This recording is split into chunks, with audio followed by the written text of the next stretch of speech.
I'm Jess, and these are my very first pair of Inlay cowboy boots ever made. A lot of time went into them, and the help of a great teacher to get to this point.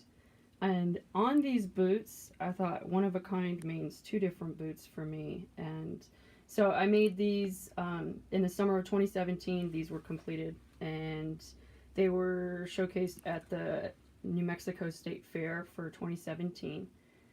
And they feature Bullseye, who was this half longhorn bull that my British grandmother had in Texas. And I used to have a cattle dog named Quizzy, and she used to chase him when we would visit.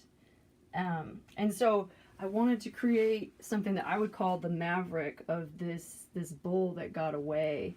And then I wanted to top it off with something like the agaves, because just something very Western, iconically Western, and something that was very different, because it is just, I think cowboy boots are like just the most amazing canvas in the world to work with. It's like a sculpture and a piece of art at the same time. So I started on the agaves with these. That was my first intro into actually using the real material that I was going to use. No more practicing and keep going.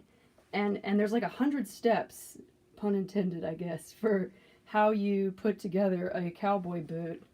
And it can be incredibly frustrating as well, but it is just so great when they get done. It's just too wonderful not to go through the frustration, to keep learning and to keep adding to what my knowledge base is now. So I just polished them a little bit here. So with their riding heel, and I just really love the pointy cowboy boot. I said to my teacher when I'm gonna go, I want a muy picudo boot, and I want something that is just, just makes you go out into the world wearing these, and they're a lot of fun to wear, because a lot of different conversations happen when I wear these.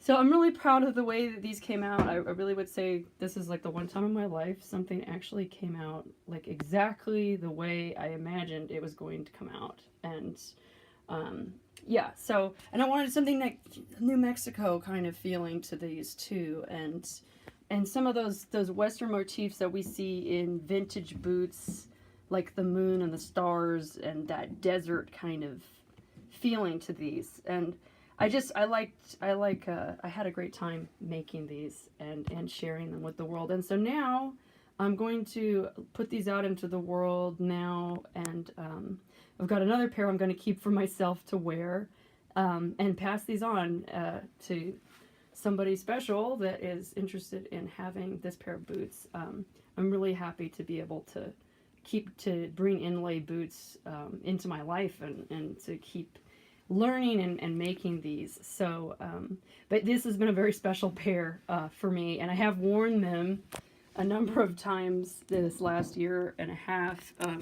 I signed them. I didn't have garment tags yet, but Bravo's the name of my heeler that I have now, and they are a women's size 9 medium, and they are really just made right here in New Mexico, and in the corridor of the cowboy boot capital, going from Guanajuato and Leon and Juarez and El Paso and up into Albuquerque and Santa Fe. And yeah, these have been a great pair of boots, and they have gotten me to keep learning and to keep going. And I also really like the stovepipe on these. And there's one thing you probably noticed, that there are no pull straps on this pair of boots. And we talked about putting pull straps on these. When I made these, I didn't even know how to do a pull strap. Now I do. But we decided to just leave them as is. I was going to put, maybe the old elastic on the insides, or like on the back here. But I decided, well, I'm just going to leave them as is. They fit, they really feel like butter. They're really soft boot, and yeah, so I decided I'm just gonna leave them like that. So maybe in some ways they're incomplete because they don't have the pull straps, but I think they work as they are, and so I'm gonna leave them like that, and very happy with this pair of boots. So thanks for watching. I appreciate it.